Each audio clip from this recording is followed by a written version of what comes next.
মাননীয় সরকার দলীয় সংসদ সদস্য যে প্রস্তাবটি আজকে এখানে উত্থাপন করেছেন, সে প্রস্তাবের বিষয়ে আপনার আগে দৃষ্টি আকর্ষণ করছি। মাননীয় স্পিকার, আপনি সেদিন বলেছিলেন বিরোধী দলীয় নেতার যে প্রস্তাব, সে প্রস্তাবটার ব্যাপারে আপনি নিজে বলেছিলেন যে যদি আইন প্রণয়ন সংক্রান্ত কোনো বিষয় হয় তাহলে সেটাকে প্রস্তাব আকারে এখানে উত্থাপন করা যায় না। সেদিন বিরোধী দলের ব্যাপারে আপনি যে কথাটি বলেছিলেন, সে কথাটি কেন সরকার দলের ব্যাপারে বলেন নাই, সেটি বিষয়ে আপনাদের প্রশ্ন রয়েছে। মাননীয় স্পিকার, এই ক্ষেত্রে আমাদের একটা বক্তব্য আছে। মাননীয় স্পিকার, বিরোধী দলের নেতা যে প্রস্তাবটি উত্থাপন করেছিলেন সেটা আইন প্রণয়ন সংক্রান্ত কোনো ইস্যুতে ছিল না। মাননীয় স্পিকার, কারণ আইন অলরেডি প্রণীত হয়েছে, আদেশ জারি হয়েছে, অধ্যাদেশ জারি হয়েছে, সংবিধান সংস্কার পরিষদে আমরা শপথ গ্রহণ করেছি।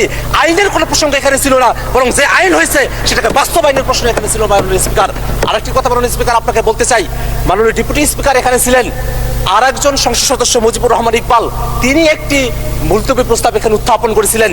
সেই মুলতবি প্রস্তাবের ব্যাপারে সিদ্ধান্ত কি সেটা না জানিয়ে পরের প্রস্তাবে কেন দেওয়া হলো মাননীয় স্পিকার, সেই বিষয়টা আপনার কাছে আমরা জানতে চাই। মাননীয় স্পিকার, আমরা একটা কথা খুবই স্পষ্ট করে বলতে চাই, মাননীয় সংসদ সদস্য যে প্রস্তাবটি এখানে উত্থাপন করেছেন সেখানে তিনি বলেছেন যে জুলাই সনদ রাজনৈতিক সমঝোতার দলিল, সেটা সংবিধান সংশোধন, পরিবর্তন, আইন প্রণয়ন, এই বিষয়গুলোর কথা তিনি সেখানে বলেছেন এবং বলেছেন এটা বাস্তবায়নের পথরেখা কি হতে পারে সেই নিয়ে আজকের এই মুলতবি প্রস্তাব।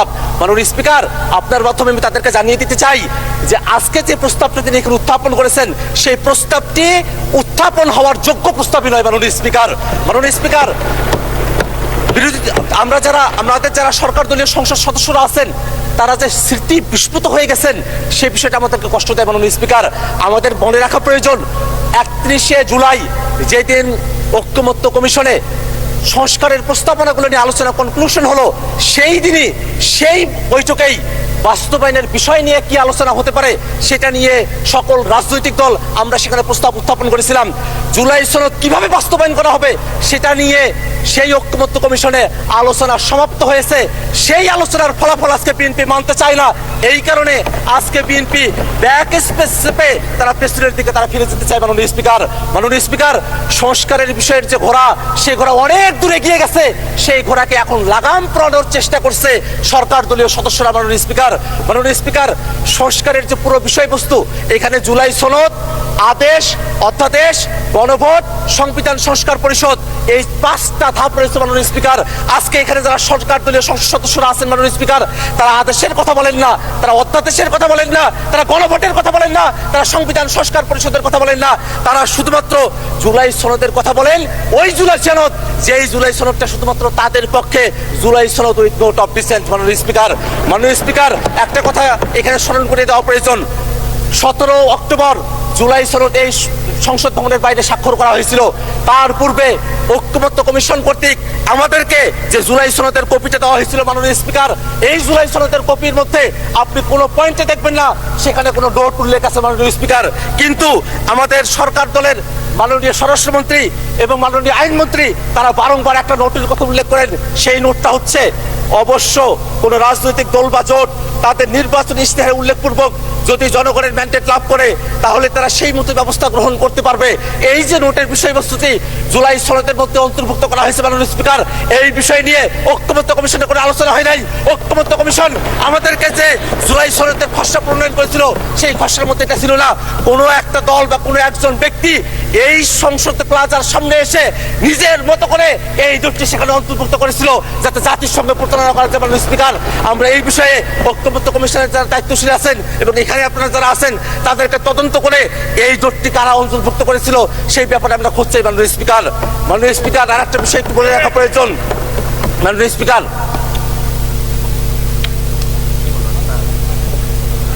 স্পিকার, জুলাই সনদ বাস্তবায়ন আদেশ কোথায় থেকে তার ভিত্তি আসলো, কোথায় থেকে তার আইনগত বৈধতা পাওয়া গেল সেই প্রশ্নটা এখানে অনেকে করছেন মাননীয় স্পিকার।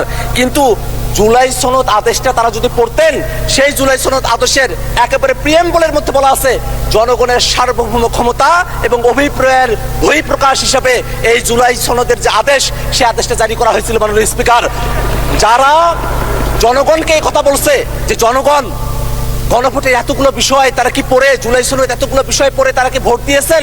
জনগণকে যারা এখানে সংসদে দাঁড়িয়ে মূর্খ সাব্যস্ত করতে চাচ্ছেন তাদের উদ্দেশ্যে আমরা বলি, আপনাদের এই পজিশন গণভোটের পক্ষে হ্যাঁ বলার পরে আজকে গণভোটের বিপক্ষে অবস্থান নেওয়া বিএনপির দলগত মূর্খতা বা সততাকে প্রকাশ করতে মাননীয় স্পিকার।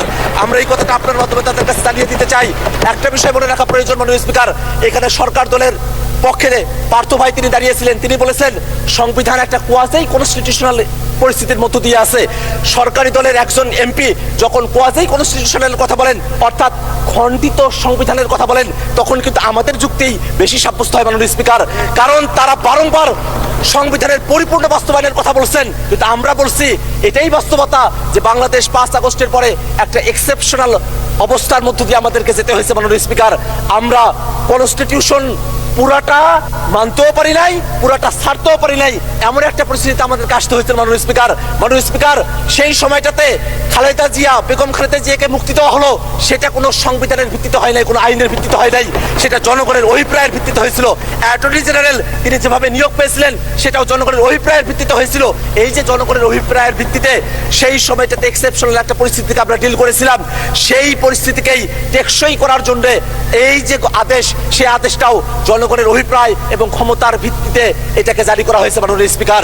মাননীয় স্পিকার, একটা বিষয় একটু জানিয়ে রাখা প্রয়োজন, আমরা জুলাই সনদে এমন অনেকগুলো বিষয় নিয়ে কথা বলেছি যেগুলো সংবিধানের মৌলিক যে কাঠামো আছে সেই কাঠামোর সেখানে ব্যত্যয় তৈরি করে। আমরা সেখানে বিচার বিভাগকে আমরা বিভিন্ন শহরে আমরা নিয়ে যাওয়ার কথা বলেছি, বিভাগীয় শহরে। সেই বিষয়ে বাংলাদেশের এর আগের কোর্টে তারা রায় দিয়েছিল যে এটা অসাংবিধানিক। এই ধরনের কিছু পরিস্থিতি এখানে রয়েছে মাননীয় স্পিকার। এমন অনেকগুলো সংশোধনী রয়েছে, এমন অনেকগুলো প্রস্তাব রয়েছে, সংস্কার রয়েছে, যেগুলো শুধু সংশোধনী দিয়ে সেটাকে টেকসই করা সম্ভব নয় মাননীয় স্পিকার। সে কারণে ঐক্যমত্য কমিশনে আমরা জাতীয় নাগরিক পার্টির পক্ষ থেকে দাবি করেছিলাম গণপরিষদের মাধ্যমে নতুন একটা সংবিধান করতে হবে। সরকার দলের পক্ষ থেকে বলা হয়েছিল সংসদের মাধ্যমে সেটা করতে হবে, এবং তারপরে ঐক্যমত্য কমিশনে সকল দল আলাপ আলোচনা করার পরে সকলে মিলে আমরা সিদ্ধান্ত গ্রহণ করেছিলাম যে গণপরিষদ না, সংশোধনা গাঠনিক ক্ষমতা প্রাপ্ত সংবিধান সংস্কার পরিষদ, তার মাধ্যমেই এই বিষয়টা সুরাহা করতে হবে মাননীয় স্পিকার। যদি তারা আজকে সেটা ভুলে গিয়ে থাকেন, সেই ভুলে যাওয়ার স্মৃতিগুলো তাদের মনে না পড়তে পারে, বিটিভিতে সেগুলো টেলিকাস্ট করা হয়েছিল, সেখান থেকে তারা যেন দেখে নেয় কিভাবে সংবিধান সংস্কার পরিষদের আইডিয়াটা সেখানে এসেছিল। এখানে জুনায়েদ সাকিব ভাই আছেন, তিনি তার পক্ষে বলেছিলেন, এখানে নূর ভাই আছেন, তিনি তার পক্ষে বলেছিলেন, এখানে যারা আছেন তারাই আজকে সেটাকে ভুলে গিয়েছেন মাননীয় স্পিকার। এটা আমাদেরকে বড়ই হতাশ করে মাননীয় স্পিকার। মাননীয় স্পিকার, আমি 1 মিনিট সময় বাড়িয়ে চাচ্ছি আপনার কাছে মাননীয় স্পিকার। মাননীয় স্পিকার, এক মিনিট বাড়িয়ে দেওয়া হলো, 1 মিনিটের মধ্যে শেষ করবেন, তখন যাবে। সংবিধান তো পুরোটা মানা হচ্ছে না মাননীয় স্পিকার। শেখ মুজিবুর রহমানের ছবি প্রত্যেক মন্ত্রীর অফিসে ঝুলানোর কথা, সেটা যে ঝুলানো হচ্ছে না, সেই জায়গার ভিত্তিটা কোথায় থেকে আসলো মাননীয় স্পিকার? এটা তো জনগণ ভিত্তিটা দিয়েছে, সেই কারণে সেটা মাননীয় স্পিকার। আমরা এই কারণে একটা কথা বলতে চাই, আজকে জুলাই সনদের যে আদেশ এবং যে গণভোট সম্পন্ন হয়েছে, সেই গণভোটের যে প্রশ্নগুলো আছে সেই প্রশ্নগুলোর দিকে আমরা একটু তাকাই। সেখানে স্পষ্ট করে বলে দেওয়া আছে সাংবিধানিক প্রতিষ্ঠানগুলোতে নিয়োগ হতে হবে একটা নিরপেক্ষ বডির মাধ্যমে, একটা উচ্চকক্ষ হবে যেটা ভোটের পিয়ার অনুযায়ী হবে, একটা তত্ত্বাবধায়ক সরকার হবে, যে তত্ত্বাবধায়ক সরকার একটা নতুন ফর্মুলায় হবে।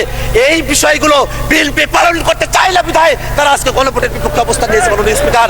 মাননীয় স্পিকার, আমরা খুবই বিনীতভাবে তাদের কাছে একটা কথা জানতে চাই, এই বিষয়টা কোনোভাবেই কোনো বিতর্কের বিষয়বস্তু নয়, এটা কোনো আলোচনার বিষয়বস্তু নয়। বাস্তবায়ন জুলাই সনদ কেমন করে হবে সেই ধাপগুলো ঐক্যমত্য কমিশনে সে আলোচনাগুলো কমপ্লিট হয়ে গেছে। অতএব আজকে যে প্রস্তাবটা নিয়ে আসা হয়েছে এই প্রস্তাবটা গ্রহণ না করার জন্য মাননীয় স্পিকারের কাছে বিনীতভাবে আহ্বান জানাচ্ছি মাননীয় স্পিকার। ধন্যবাদ সকলকে। ধন্যবাদ।